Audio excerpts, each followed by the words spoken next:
Ya pemirsa, momentum perayaan Hari Kartini disinyalir memberikan ruang bagi masyarakat Indonesia untuk merenungkan perjalanan perempuan dalam mencapai kesetaraan dan keadilan. Namun demikian, di tengah semangat perayaan Hari Kartini, realitas maraknya kekerasan terhadap perempuan dan anak-anak menghadirkan tantangan tersendiri.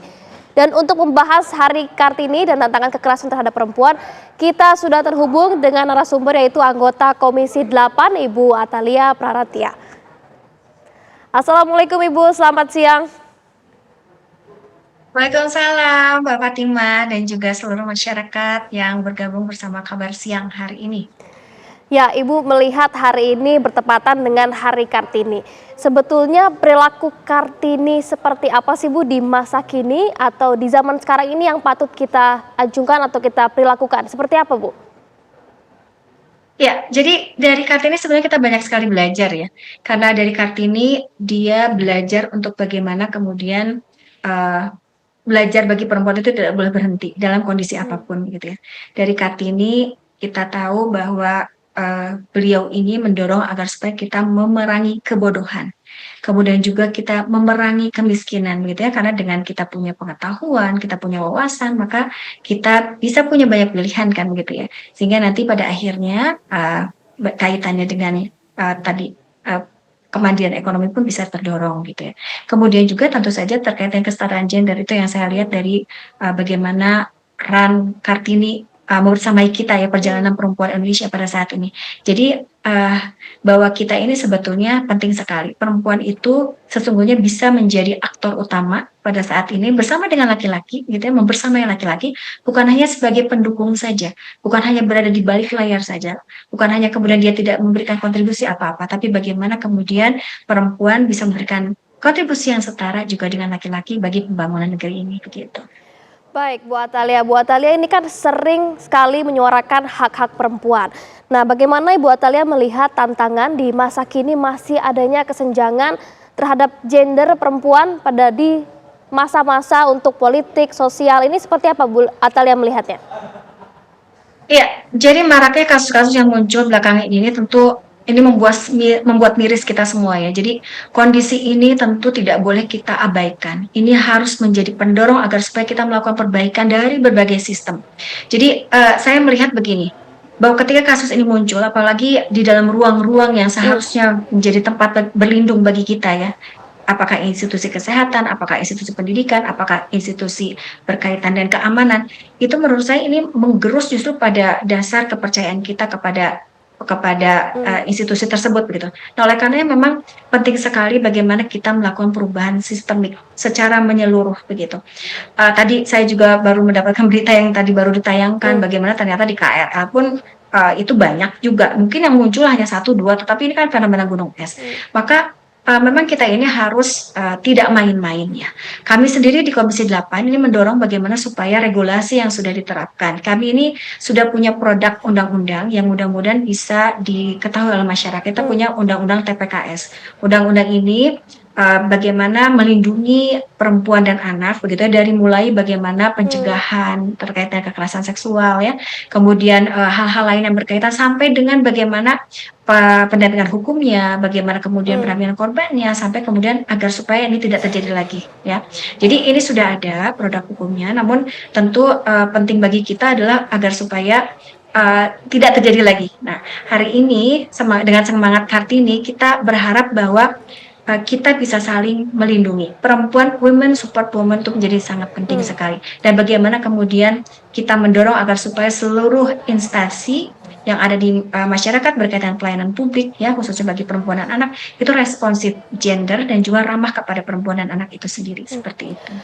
Ya, Bu Atalia kan ini sebagai anggota Komisi 8 yang membidangi perlindungan perempuan dan anak-anak, langkah konkret apa Bu? Langkah konkret apa saja yang sudah dilakukan oleh Ibu bersama dengan Komisi 8 ini untuk melindungi perempuan maupun anak-anak dari kekerasan seksual itu sendiri? Seperti apa Bu Atalia? Jadi selain tadi ya produk undang-undang, jadi undang-undang TPKS yang ini sebenarnya sudah disosialisasikan dan juga diresmikan pada tanggal 12 pada bulan April tahun 2022 lalu begitu ya. Jadi adalah bagaimana fokus kita memastikan bahwa undang-undang ini bisa tepat sesuai dengan harapan kita dan juga perkembangan masanya gitu. Nah, kemudian juga kita mendorong agar supaya seluruh instansi ya yang berkaitan, apakah itu terkait dengan pendidikan, apakah itu terkait dengan kesehatan maupun keamanan dan lain sebagainya, itu betul-betul melakukan evaluasi secara menyeluruh ya, terkait dengan mekanismenya. Contohnya saja pada saat ini berkaitan dengan sistem pendidikan, maka kita tentu akan mendorong bagaimana agar supaya dari mulai penerimaan mahasiswa itu mulai rapih begitu. Bagaimana hal-hal yang berkaitan, contohnya apabila mereka akan menjadi seorang dokter spesialis, maka mereka ada tambahan, misalkan dilakukan tes atau psikotes begitu, dan hal lainnya yang berkaitan dengan apa yang akan mereka lakukan ke depannya, ranah apa mereka, maka disesuaikan dengan kebutuhannya nanti. Nah, termasuk juga kita juga mendorong agar supaya fungsi pengaduan publik ya terkait dengan hal yang berkaitan dengan perlindungan ini dikuatkan. Kita tahu bahwa ternyata tidak semua orang paham. Ini kalau misalkan ada kejadian seperti ini harusnya lapor kemana sih gitu? Harus ke polisi nggak sih, kok takut ya? Atau kita harus kemana? Nah, ini memang perlu sosialisasi yang lebih kuat lagi. Dan kita juga tentu mendorong agar supaya kita juga, apalagi saya dari Komisi 8, kami dari Komisi 8, kami ini mendorong agar supaya terkait dengan mitra kami, Kementerian Pemberdayaan Perempuan dan Anak ini memiliki ruang yang cukup untuk kemudian mereka tidak saja fokus kepada bagaimana kaitannya dengan pelecehan seksual. Jadi satu masa ini sudah harus bergulir dari urusannya adalah mengurusi terkait dengan korban dan kasus-kasus, ke depan sudah harus fokus pada pemberdayaan perempuannya itu sendiri begitu ya. Nah, jadi ini memang penting sekali untuk kita bersama-sama terkait dengan bagaimana menyiapkan sistem, menyiapkan institusi, menyiapkan lembaga yang memang mampu untuk menjadi pegangan bagi perempuan itu sendiri. Nah, saat ini kita tahu bahwa kementerian ini punya anggaran yang sangat terbatas. Saya kira seperti ini bagaimana caranya ya bisa kemudian punya ide-ide besar bagaimana untuk memberikan pemberdayaan dan perlindungan kepada perempuan. Kita juga tahu bahwa ternyata saat ini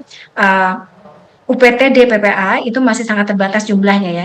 Kami di 27 kota kabupaten itu tidak sampai setengahnya itu UPTD PPA-nya, sementara masing-masing tentu punya tantangan sendiri begitu ya, punya kasus-kasus perempuan dan anak sendiri, maka kita mendorong itu saat ini. Nah, jadi kita berharap bahwa itu yang harus kita lakukan. Nah, termasuk yang terakhir adalah terkait dengan kasus-kasus yang merebak saat ini, kami menginisiasi agar ada pertemuan lintas komisi begitu ya. Kalau kaitannya dengan kasus yang terjadi di RSHS, kemudian juga yang terjadi di Garut ya, atau di institusi-institusi pendidikan kesehatan, maka kita mendorong agar ada pertemuan dengan berbagai komisi ya, di antaranya gitu ya, minimal ada di Komisi 9 terkait dengan kesehatannya, Komisi 10 terkait dengan pendidikannya, dan mungkin juga ada komisi-komisi lain yang nanti juga akan bisa memberikan masukan sehingga ini betul-betul bisa menjadi hal yang meminimalisir kondisi-kondisi seperti dan tidak terjadi lagi di masa yang akan datang, seperti itu. Ya, Bu Atalia tadi kan menyampaikan bagaimana peran dari pemerintah. Nah, ini bagaimana peran sekolah, keluarga, dan masyarakat dalam mencegah kekerasan seksual dan apa yang sebaiknya menjadi fokus edukasi terhadap mereka, Bu Atalia? Iya, jadi bagi kita orang tua tentu ya menjadi sangat penting sekali bagaimana pertama memberikan pendidikan yang terbaik bagi anak di keluarga dulu tentu saja. Setelah itu kita lakukan pendekatan kepada sekolah begitu ya. Kita dorong kepada sekolah juga untuk kemudian memberikan seks edukasi yang tepat begitu, karena tentu masalahnya adalah bukan hanya bagaimana anak-anak kita itu tahu terkait dengan tubuhnya, tapi mereka tahu batas tubuh mana saja yang misalkan bisa dipegang oleh seorang dokter misalkan tanpa pengawasan, dan hal-hal lain yang berkaitan dengan bagaimana mereka tahu apa yang harus dilakukan begitu, termasuk pentingnya komunikasi terbuka. Saya kira ini penting untuk didorong gitu ya kepada anggota keluarga kita agar supaya mereka ketika terjadi sesuatu hal yang mungkin tidak membuat mereka nyaman, mereka mau untuk menyampaikan hal tersebut kepada orang tuanya kah atau kepada guru dan lain sebagainya. Dan termasuk juga kita mendorong sekali agar supaya semua elemen termasuk sekolah begitu ya untuk kemudian memberikan ruang-ruang yang memudahkan serta didiknya untuk menyampaikan kaitannya dengan permasalahan yang mungkin menimpa mereka atau saluran-saluran yang yang membuat mereka nyaman begitu untuk mereka melapor begitu ya. Jadi kita berharap bahwa ada lingkungan yang aman dan inklusif dan budaya tidak mentolerir kekerasan. Jadi saya sangat mendorong agar supaya peserta didik atau anak-anak kita itu tidak malu untuk menyampaikan terkait dengan apa yang mereka rasakan gitu. Jadi Baik. kita lihat bahwa kasus-kasus belakangan ini ternyata sudah 1 tahun gitu Iya. ya, 2 tahun dan selanjutnya itu baru mereka melapor. Ini menurut saya sedikit membahayakan. Ini artinya bahwa mereka tidak berani. Ini memang ada relasi Iya. kuasa ya antara misalkan antara guru dengan muridnya, antara Baik. kemudian misalkan orang-orang yang mereka anggap sebagai mereka yang misalkan Iya. antara kiai dengan muridnya juga, antara dokter dengan pasiennya. Jadi Baik. memang selalu ada relasi kuasa. Maka memang penting sekali kita buat saluran yang mudah. Nah, kita sebenarnya mengapresiasi Kementerian PPA karena mereka sudah mendorong hadirnya SAPA 129. Nah, hari ini saya menginformasikan juga kepada teman-teman semuanya agar supaya ketika terjadi sebuah kasus, tidak ada itu istilahnya yang kita sebut dengan kasus kecil gitu ya. Tidak ada yang istilahnya Baik. masalah kecil, tapi semua akan mendapatkan perhatian yang sama. Tapi Baik. yang paling penting adalah mereka berani speak up. Mereka harus berani bicara terkait dengan apa yang menimpa diri mereka, Baik. sehingga betul-betul ketika hal itu terjadi kita bisa dampingi bersama-sama seperti itu. Baik, Bu Atalia, terima kasih sudah meluangkan waktunya untuk TV One. Sekali lagi terima kasih, Bu. Selamat Hari Kartini. Terima kasih, selamat Hari Kartini untuk semua. Terima kasih.